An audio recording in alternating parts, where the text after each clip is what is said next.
I've already told you, Murdoch, my decision is final. You're fired. For God's sake, Whitney, would you stop being so pig-headed? I'm talking about your wife's future here. So am I, and I'm not going to have it jeopardized by your behavior in court. Well, I don't agree. I think I've got the jury exactly where I want them. Oh, sure. Yeah, they think you're arrogant. They think you've got... Exactly! And if you'd be patient, maybe it might pay off. Oh, yes, I almost forgot when you go through your miraculous transformation in court for all to see. Yes. I know it'll work. Psychologically, I know it'll work. No, it won't, Murdoch. The jury is never going to believe that. Your arrogance is much too convincing. Whitney... I've already told you my decision is final. When you get down to court today, you can ask for an adjournment. It's going to take me some time to get new legal counsel. I still think Raven should be the one to decide on this. It's her future. It's our future, Murdoch. Hers and mine. And I'm not going to have it jeopardized by your courtroom act. I'll see you in court. Fine.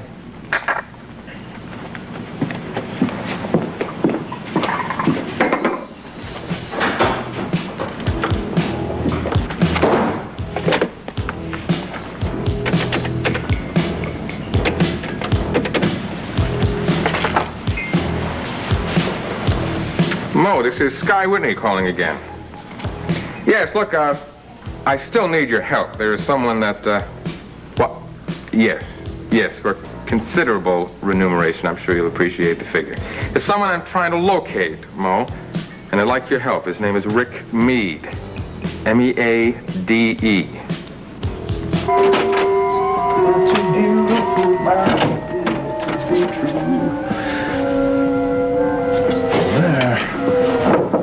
Yeah, come in. Hi, Chris. Hi, Miles. How's the head coming along? Well, I'm pretty impressed. Why don't you take a look for yourself? I recognize the face. You do? Boris Karloff in The Mummy. No, look, I admit it's pretty rough, but this technique takes a lot of time, especially if you want to be accurate. How'd you do this? Oh, you took measurements of the skull and then she modeled this based on well, actually, it's both. I just took very careful measurements and then also made a plaster cast of the skull, which is underneath the clay right now. It's all right? It's all right. She's a beauty. You seem to be in a good mood this morning. Well, I am. Oh, well, if you're not going to talk about yourself, what can you tell me about Liz Carell? Not much. Don't know much about her. Oh, come on now. No, you it's work true. together, you must talk. Well, we talk, but not about personal stuff. What can you tell me? I can tell you that she's a graduate student in paleontology at the university. She's Beth's sister, and the two of them don't get along very well. Yeah, I know. Why is that? I don't know. They don't like to talk about it. Well, I'm glad she's back, Miles. So am I. I think there's something you should know about Liz, though.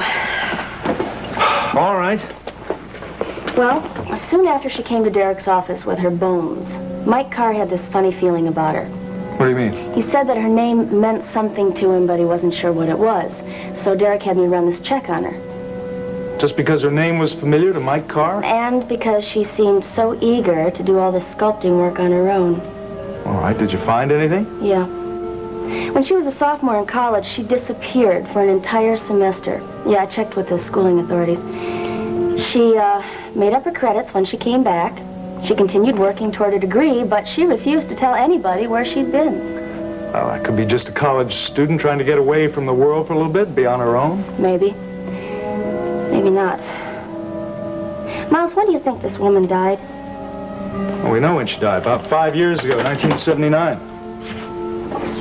That was the year Liz disappeared for 6 months.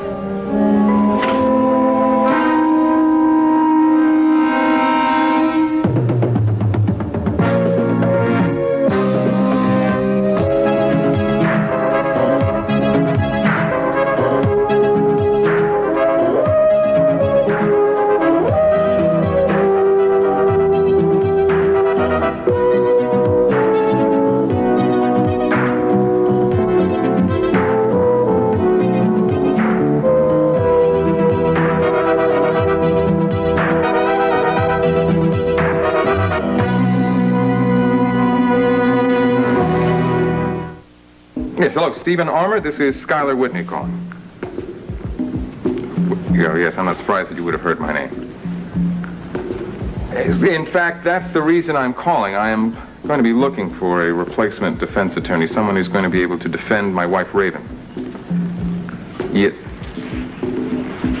Yes, that would be fine. Let's get together, shall we say, this evening to discuss it? At your office. Very good. Goodbye. What are you doing? Getting you a new lawyer. In the middle of the trial? Yes, we have to dump Murdoch. Skylar, you can't do that. You're going to ruin my case. Do you know what Murdoch is doing? He's deliberately antagonizing the judge, the jury, and every single witness in order to perform some sort of a bizarre courtroom act.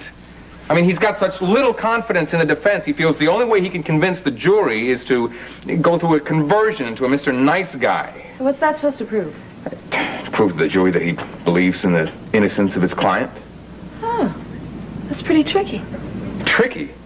Raven, you're not going to win your acquittal by playing tricks on the judge and the jury. Well, wait a minute. No, it's too late. I've already told Murdoch to get an adjournment so I can have time to find another counsel. And this guy Armour is very highly recommended. Well, don't you think you should have consulted me first?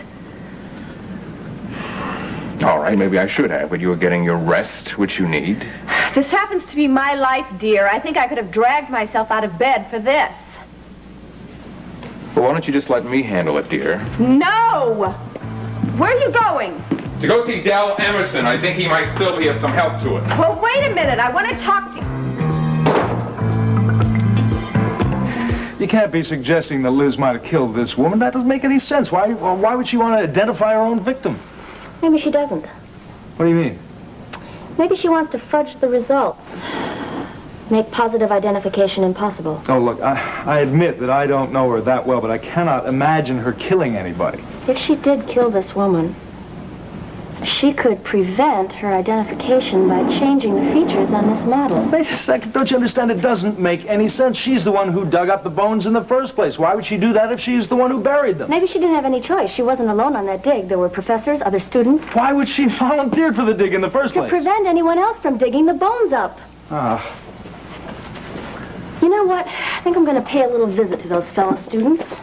I'm going to find out who made that initial Look, discovery. Chris, I think you're mistaken. I'll admit she's acted sort of driven in this whole project, but I can swear to you she has been working as hard and as accurately as she can. Morning. Hi. Just what I like to see, an audience admiring my work. Morning, Detective Egan. Miss Carell. Wasn't interrupting anything, was I? No, nothing at all. I was just wondering when your artwork was going to be done. I don't know. I'm not particularly pleased with what I've done so far. Well, if I were you, I'd get a move on. What? Yeah, you heard me. Because if your results aren't satisfactory, well, there are other sculptors in Monticello.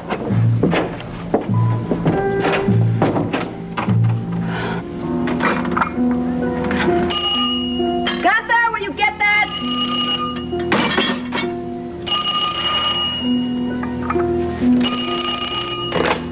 Hello? Mrs. Whitney, Brian Murdoch. Did your husband tell you about the meeting we had this morning? Yes, he did. Well, I think he's making a very bad decision. He's letting a personality conflict get in the way of his decision-making. Well, I can't say that I agree with him either.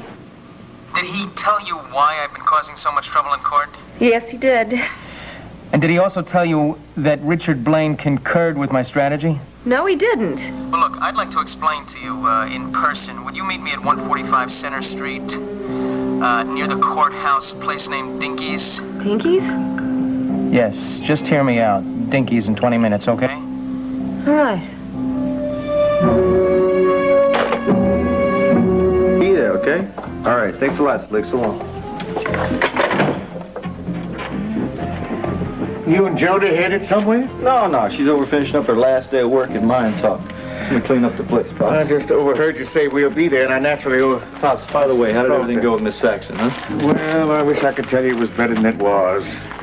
That thing I've been helping her with, it just didn't pan out at all. Any chance they're offering you a job, maybe? No, I wasn't able to steer us around to that. Tell you what, once you pick your face up off the floor, I got some good news. I think we found the answer to our problems. Check that out. What's this? This, my friend, is opportunity knocking at the door. Hey, maybe we better crank up that old mind reading act of ours. Maybe we should. Maybe we should. Hey! Mr. Whitney, how you doing? Okay, thanks. I'm here to see Dell. See Well, her? no, yeah, Dell's got an appointment right now. What can I do for you, Mr. Whitney? Dell, wait a second. Now, I said we've got places to go and we got people to see. It's important. Well, I'm sorry, but this can't wait. Yeah, I know. It never can wait with you, I know. Now, look, why don't you just go on ahead and I'll follow you. Did you forget what I just gave you? Now, look, what is this? What does it say? Middletown, USA. What is it? That is gonna be our new address. It could be. It's a possibility, all right? Oh, but look, I'll be there, all right? I'll follow Better be you. there, okay? Don't you give him a hard time, all right? But look, will you just skedaddle? Are you gonna be there? Yeah, but just Promise me? stop fussing. All right, I'll see you. All right. What can I do to help you, Mr. Whitney? There's a man who may be able to help prove my wife's innocence. And when that man is found, I'm going to need your particular skills. I'm sure Chris didn't mean what she said to sound as harsh as it did. Not sure I'd agree. Why not? Sounded to me like she chose her words very carefully. No. I think she probably just got up on the wrong side of the bed this morning. You don't have to protect me from her, Miles. Unlike this head here, I can see. And what I see tells me she doesn't like me. Which goes to prove what I was saying the other night. Best friends aren't even going to give me a chance. They're all against me. Not all of them. No, not you, but you're the only one. I still think Chris is just doing her job. Miles, I'm not naive. All right. Whatever you say.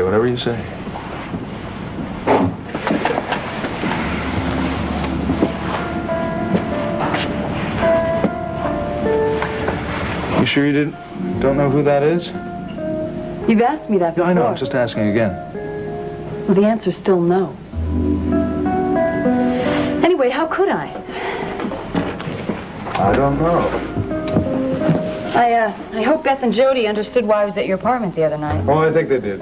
Good. I wouldn't want Beth to think something was coming between the two of you. No, I don't think you have to worry about that. Why do you say that? Well, the two of us are going out to dinner together tonight. I'm glad. You once said that you wanted to help Raven. Well, I'm taking you at your word. Well, I meant it. I'm very beholden to the two of you. If it wasn't for you, well, I'd probably be feeding the fishes in some foreign backwater. Not exactly the end I had in view at all. No, I can appreciate that. Well, what particular skills did you want me to exercise?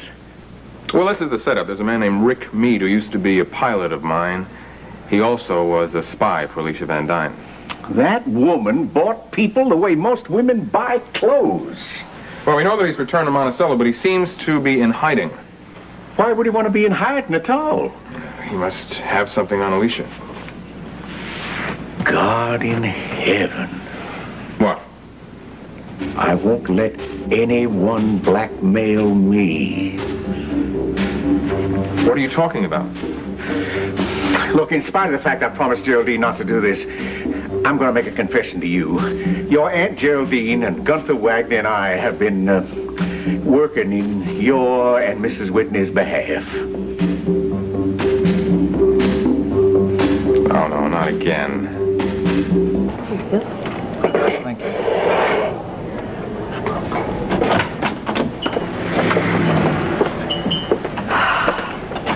Call this atmosphere?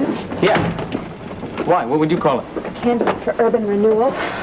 Well, it's close to the courthouse, and they serve a good bowl of chili. The specials of the day.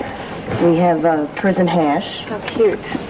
and felony flapjack. Oh, you stayed up all night thinking of that one. I'll just have a cup of coffee. Milk for me, please. Considering the money we've been paying you, you could have picked a better place, especially if you're trying to impress a client. I'm not defending you for the money. If I was, I would have dropped the case. Especially considering the way your husband's been treating me. Well, you don't need to drop the case. You've already been fired, haven't you? Well, it's not final yet. You don't give up, do you? No, I don't. I don't like to lose either. The money's great, but there'll be lots of cases. I want this case. I want to make sure you don't go to prison. Thank you. That's very kind of you. Mrs. Whitney, I get the feeling that you don't believe I can perform miracles for you. Give me one good reason why I should. Well, Richard Blaine was right about one thing. You Whitneys are a couple of tough nuts. Yep. Whitney's. That fella meets Miss Van Dyne at the country club, and when he tells her that he saw her coming out of Logan Swift's room the night of the murder, she threatens to shoot him down right there in the country club. That sounds like Alicia, all right. And then she said she wouldn't let anyone blackmail her, as if someone was trying to already. It sounds to me like some kind of slip of the tongue. Well, if you're right, then Rick Meade is certainly a prime candidate for the role of blackmailer. It's got the solid ring of truth to it. Yeah, he must really have something on Alicia. Yeah, he must have. You want me to do some kind of surveillance job for you, is that it? To see if this Meade character and Miss Van Dyne are keeping in touch?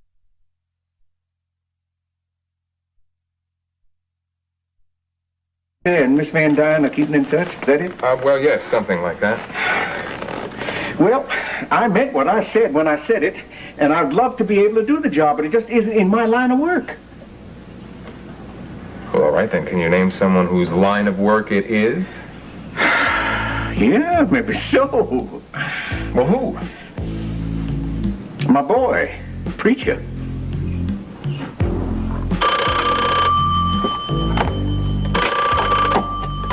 Nelson and the Bannister, Stillwater speaking. Concert tickets? No. No. I'm sorry, you have the wrong number. Have a nice day. Marty Stillwater. Preacher man, how are you? Still scaring away girls on blind dates, huh? No, as a matter of fact, I haven't had any time for girls. Check this out. Guess that time up at Wellington College paid off. You are a lawyer. Check this out. Let's put it up, man, right here. Doesn't look good there. What about over here, huh? We need to put this up for you. You know, I'm Dee Dee Bannister's associate now. Oh, really? So when do you get your name on the door, huh? Soon, I hope. So were you serious when you called me up? Oh, serious and as sober as a judge. I'm telling you, see, my old man's been living with me, which means he's been sleeping on the sofa, which means that it's kind of crowded there, so we're looking for a bigger place. I know where you're coming from. When do you want to take a look at it? Well, I guess now, if you can swing it. Well, now that I'm a boss, I can swing it anytime I want to.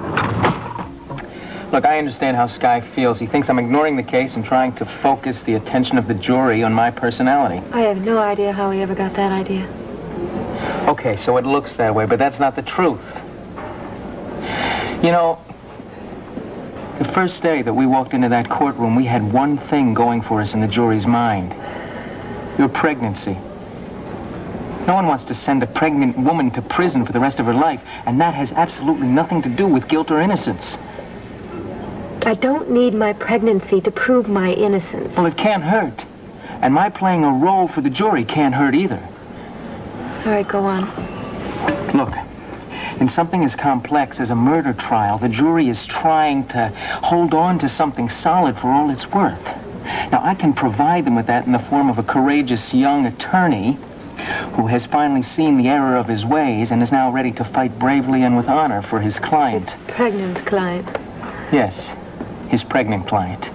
Already a mother, expecting a second child, bravely facing the false accusations of a cold, heartless, monolithic judicial system. Sounds like a movie. Thank you very much. I've been trying to explain this to your husband.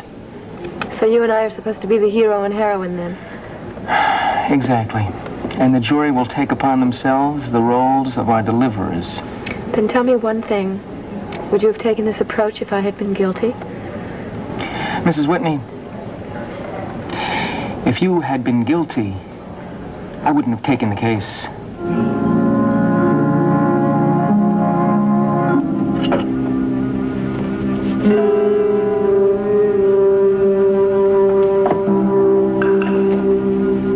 Is there something wrong here? What? A couple of measurements in your drawing that don't match the original bone measurements. That's impossible. Well, if you continue the way you're going, the sculpture can't possibly resemble what the dead woman looked like. Preacher, huh? Well, he certainly showed how resourceful he could be in Mexico. Oh, you bet, Mr. Whitney. And he's also pretty good at electronics, too. You know, that could come in mighty handy if you wanted to have some, eavesdropping done somewhere. Yes, and I certainly would make it worth your while for both of you. Oh, I don't know about that, Mr. Whitney. I mean, as far as the two of us are concerned, we'd just like to be a favor for you and the missus. Well, if you insist, of course. Well, I insist, of course. I want Preacher to work for me full time, not just an hour or two when he can spare it. Well, in that case, I accept. Well, it's fine, but don't you think you should consult with your son? Oh, well, yeah, sure. You know, Mr. Murdoch, most people who would have heard you make that confession right now would have fired you on the spot. Most innocent people, that is. Well, even though you're innocent, you're not most people. You'll go your own way every time. I saw that the first day we met.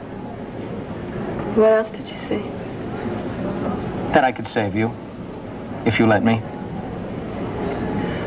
I believe you. Then you'll keep me on as your attorney? Only if Schuyler agrees. Look, Sky doesn't want to have anything to do with me. If we want this to work, we have to all be on the same side. Well, if you can change that man's mind, you are a hell of a woman. That's exactly what I am, Mr. Murdoch, one hell of a woman. So when the court reconvenes today, I'll talk him into it. I hope so. I'll convince him.